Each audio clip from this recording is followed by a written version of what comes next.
Focus news 24/7 खबर एक नजर। से जब कदम मिलते उन्हें पग संग कहते हैं। कदम से जब कदम मिलते उन्हें पग संग कहते हैं।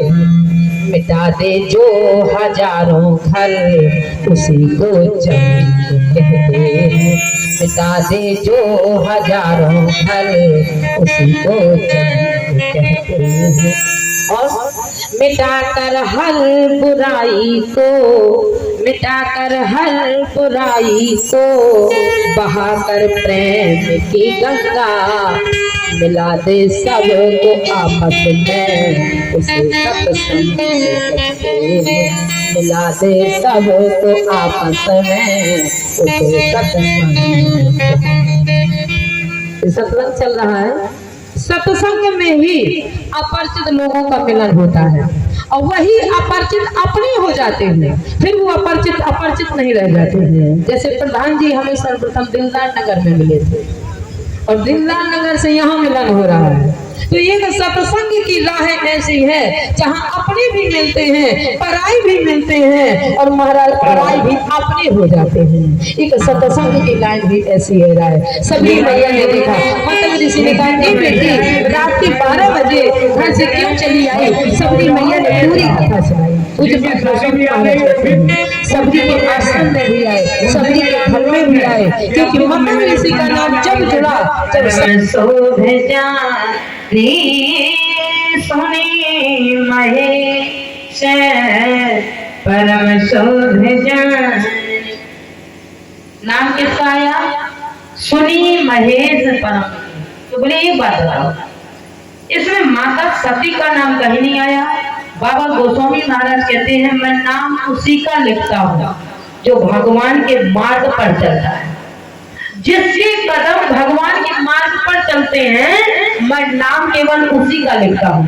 व्यर्थ में अपने पन्नों को नहीं भरता हूँ, क्योंकि कदम से जब कदम मिलते उन्हें पग संग कहते हैं। मिटा दे जो हजारों घर उसी को जंग कहते हैं। मिटाकर हर बुराई को, मिटाकर हर बुराई को बहाकर प्रेम की गंगा और मिला दे सबको आपस में उसे सत्संग कहते हैं। मिला दे सबको आपस में उसे सत्संग कहते हैं। ना तो हम आपको जानते हैं ना आप हमें जानते हैं। एक सत्संग ऐसी लड़ी है जिसमें अपरिचित भी अपना बन जाता है।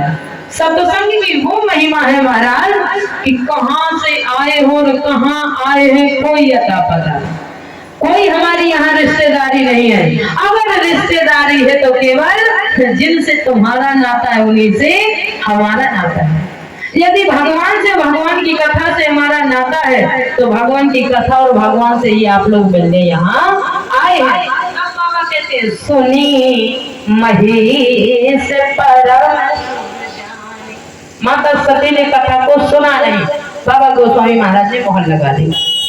कथा को केवल भोले बाबा ने सुना और जैसे पिता मांगे मुनि संग बेगा मांगे त्रिपुरारी। गए थे दो नाम से, शंभु नाम से गए थे और महेश बनकर की कथा सुनी। प्रमोशन होता जा रहा भोले बाबा का, और जब प्रमोशन हो जा रहा तो 2 अक्षर से गए थे, 3 अक्षर से कथा को सुना और 4 अक्षर का प्रमोशन जब बढ़ा तो मुनि संग वेदा मांगे त्रिपुरारी। महेश से त्रिपुरारी हो गए और जिनके लिए बाबा गोस्वामी महाराज ने इतना बड़ा प्रमोशन किया था। संग सती जग जननी भवानी, जगत जननी भवानी मैया सती मैया, कितना बड़ा प्रमोशन और सारे प्रमोशन फेल हो गए। भगवान कहते हैं अगर मैं तेरा प्रमोशन करूंगा, मैं चाहूं तो तुझे कितने ऊंचाई पद पर ले जाऊं और मैं चाहूं तो तेरे सारे प्रमोशन को फेल करके जमीन पे ला दूं। कोई प्रमोशन नहीं। बोले सीधे सीधे बाबा गोस्वामी महाराज ने माता सती के लिए लिख दिया, चले भवन संग दक्ष कुमारी। कौन जा रहा है भोले बाबा के पीछे पीछे? बोले दक्ष की बिटिया जा रही है। कोई सती माता नहीं, कोई जगतजननी नहीं, कोई जगदम्बा नहीं, सारे प्रमोशन फेल हो गए। और भोले बाबा मुनि संग वेदा मांगे त्रिपुरारी। जितने माता सती के प्रमोशन थे वो सारे भोले बाबा में आकर के जुड़े। और जब जुड़े तो महाराज माता सती आई और आकर के महाराज कहते हैं कि कथा नहीं हो रही है, ये सत्संग चल रहा है, इसे कथा नहीं कहते हैं। जहाँ 3 वक्ता, 4 वक्ता, 5 वक्ता होते हैं, ये केवल सत्संग माध्यम है।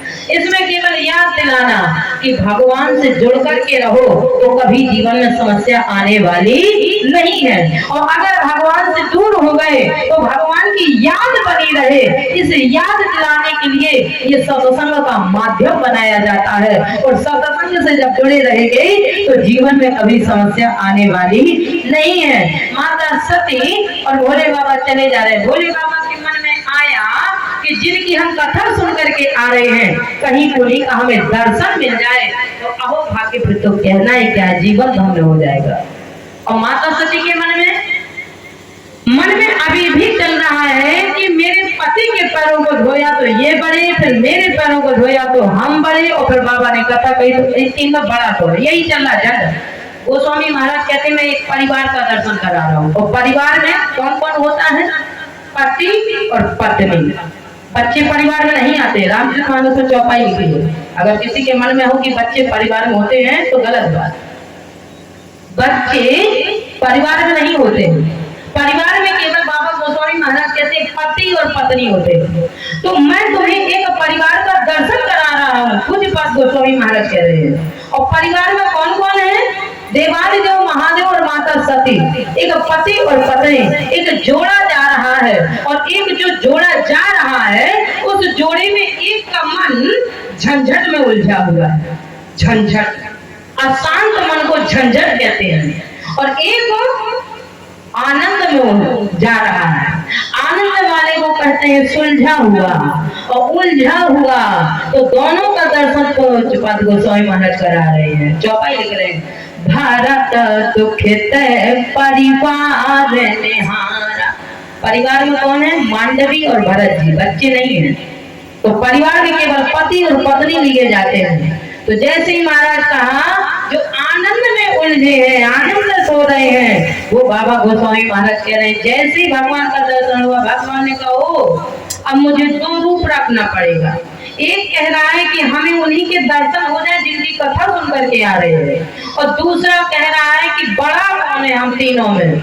तो एक की बड़े और छोटे की समस्या है और एक की भगवान के दर्शन करने की समस्या है। भगवान ने तुरंत रूप बदला और रूप बदल करके उसी मार्ग पर चले आ रहे हैं। और किस रूप में?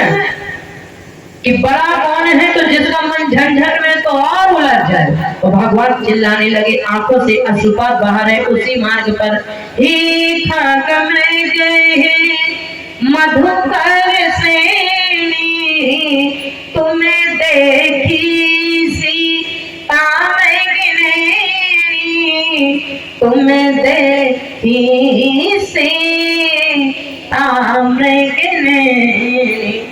जो महादेव जी ने देखा तो कहा सच्चिदानंद कह करके प्रणाम किया। और जैसे ही प्रणाम किया तो माता सती का झट वाला दिमाग खुल जा और सुलग करके बाबा ने कहा देवी किसको प्रणाम कर दिया? भोले बाबा ने कहा जिनकी हम कथा सुन करके आ रहे हैं हमने उन्हीं को प्रणाम किया। माता सती ने कहा ये वो नहीं है महाराज, फिर दशरथ जी के लड़के जा रहे हैं, तुमने दशरथ जी के लड़कों को प्रणाम किया है, ये वो नहीं है जिनकी हम कथा सुन करके आ रहे हैं। भगवान ने कहा ये ब्रह्म है, ये वही ब्रह्म है।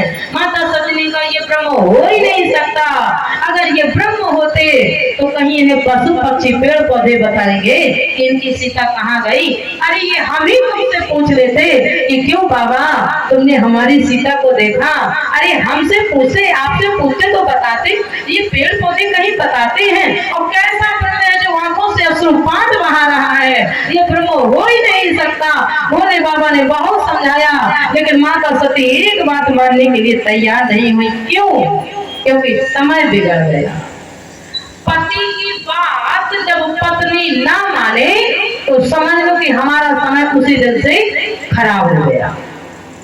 धर्म कहता है पत्नी पति की बात को माने, ना कि पति की बात को पत्नी माने। धर्म कहता है अगर पति कुछ कहे तो पत्नी मान जाए, ये तो धर्म है। और यदि महाराज पत्नी कहे और पति माने, ये कहाँ का धर्म है? बस यहीं से समय खराब हो जाता है। जब पत्नी पति को आदेश देने लगे तो समझ लीजिए कि हमारा समय खराब आ गया। माता सती ने कहा ये ब्रह्म नहीं है, भोले बाबा ने कहा ये ब्रह्म है। मैं अपनी पत्नी की भावई को इसीलिए नहीं बैठ पा रहा हूँ।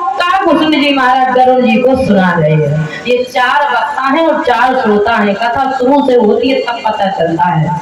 और 4 वक्ता 4 श्रोता, एक वक्ता एक श्रोता को कथा सुना रहा है।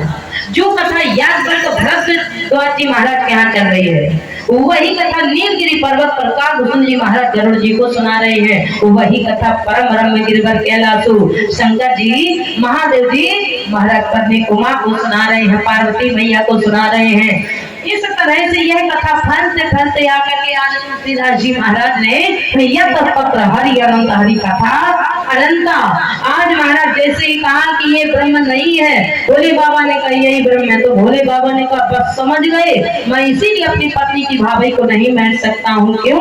बोले महाराज जिसका ऊपर से सिग्नेचर हो जाए तब तो मैं भाभी बैठूंगा, और जब तक ऊपर से सिग्नेचर नहीं होता तो मैं उसी के ऊपर छोड़ देता हूँ। हुई है सोई जो राम रच राखा, को कर तर्क बढ़ावहि शाखा, को कर तर्क बढ़ावहि शाखा। बैठ करके भजन करना चाहिए, काहे को अपना समय बर्बाद किया जाए। जब मानने के लिए तैयार नहीं है, जब समय खराब आता है तो अच्छे लोगों की बात अच्छी नहीं लगती।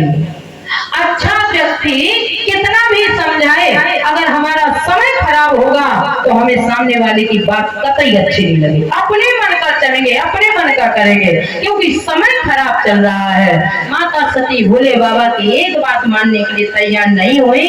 जब नहीं हुई तो भोले बाबा ने कह दिया, जो तुम्हारे मन अति संदेह तो गिन जाए परीक्षा ले तो गिन जाए परीक्षा ले।